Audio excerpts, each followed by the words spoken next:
Saya tidak pernah melihat pengacara keras kepala. Saat di depan ada polisi, langsung menaikkan kecepatan, lalu dihadang motor polisi. Di dalam ada banyak uang cash. Dari dalam dompet keluarin beberapa lembar. Polisi membawanya ke tempat yang tidak terlihat CCTV. Lalu, ini apa? Ia merasa tertipu. Minta pengacara keluarin SIM-nya. Saya harus kasih pelanggaran besar. Pengacara mengeluarkan HP. Di dalamnya ada foto polisi lagi ambil uangnya. Polisi lihat di dalam mobilnya ada kamera. Merasa hatinya ingin mati, selesai berurusan dengan polisi. Ia menerobos pintu gerbang pabrik. Di depan matanya ada sekumpulan mafia. Ia turun mobil dan merekam. Pria yang diikat adalah kliennya. Ia datang untuk menjemputnya. Geng mafia langsung menghajar. Pengacara melepas jasnya. Pegang ini, hukuman 5 tahun. Kalau dilepas, hukuman 2 tahun. Pegang lagi dan dilepas. Hakim biasanya beri kebijaksanaan. Dan akan lebih ringan bila tidak pegang dari awal. Ia mengeluarkan laporan. Berisi ketua mafia. Catatan penggelapan pajak beberapa tahun. Dihukum 17 tahun. Didenda 20 miliar won. Pria diikat itu hanya bernilai 800 juta. Kalau kamu bakal pilih apa? Semua geng mafia ingin membunuh pengacara dan pria itu.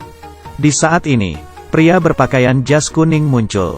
Ia adalah geng mafia yang terkenal di Seoul. Dan juga paman dari pengacara.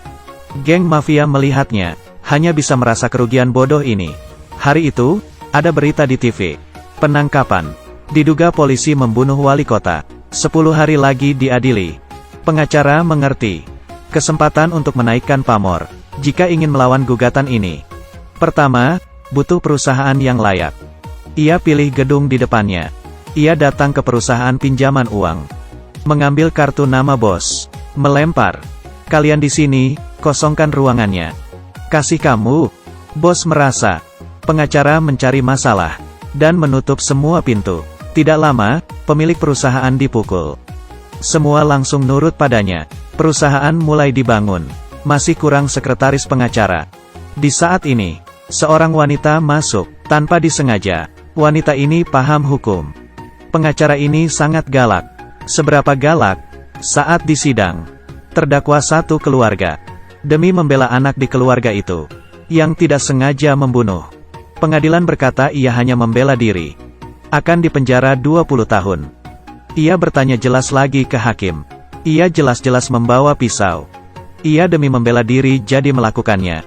Mengapa dihukum sangat lama? Hakim menjawab, ia harus dihukum.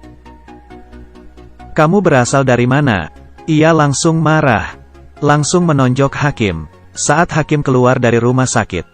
Mengadakan rapat bahas tentang pengacara wanita.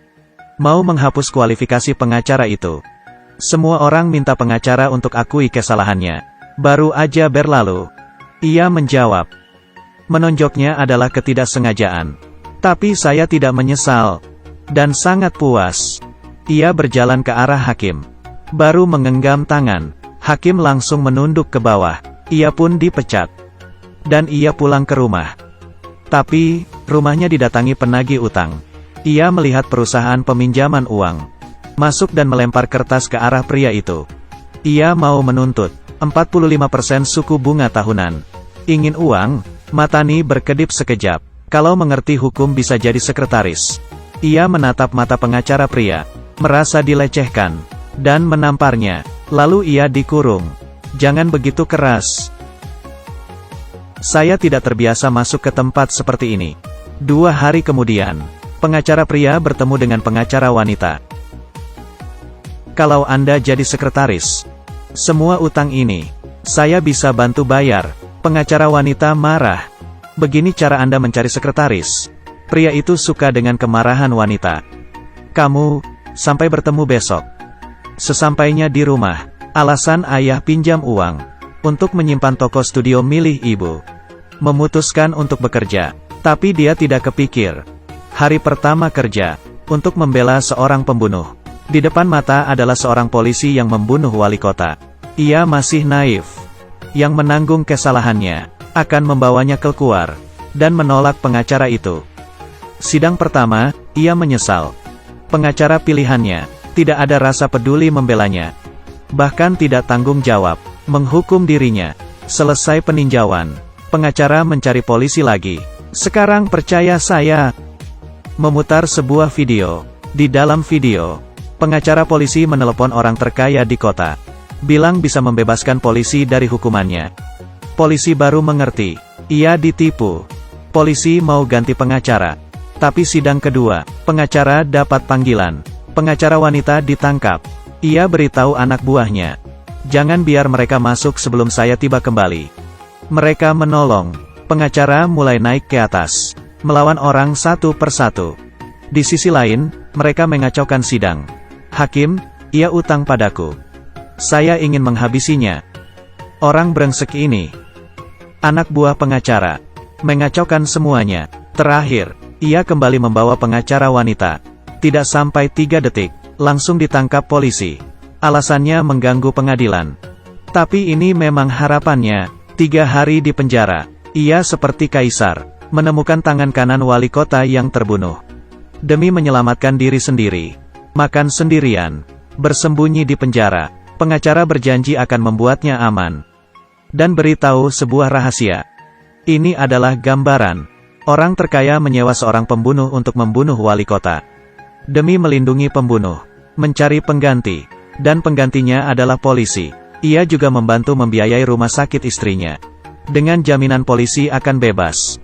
Tapi tujuan sebenarnya, ingin memasukkan polisi ke dalam penjara. Dan setelah itu, ia mengambil kesempatan untuk naik jabatan. Seluruh kota akan menjadi kekuasaannya. Pengacara menemukan orang yang membunuh. Ia orang suruhan orang kaya. Di konferensi pergantian wali kota, pengacara membawa pembunuh ke depan media dan membongkar kebenarannya. Seluruh ruangan gempar. Pengacara tenar melihat kepintaran pengacara. Akhirnya ditangkap.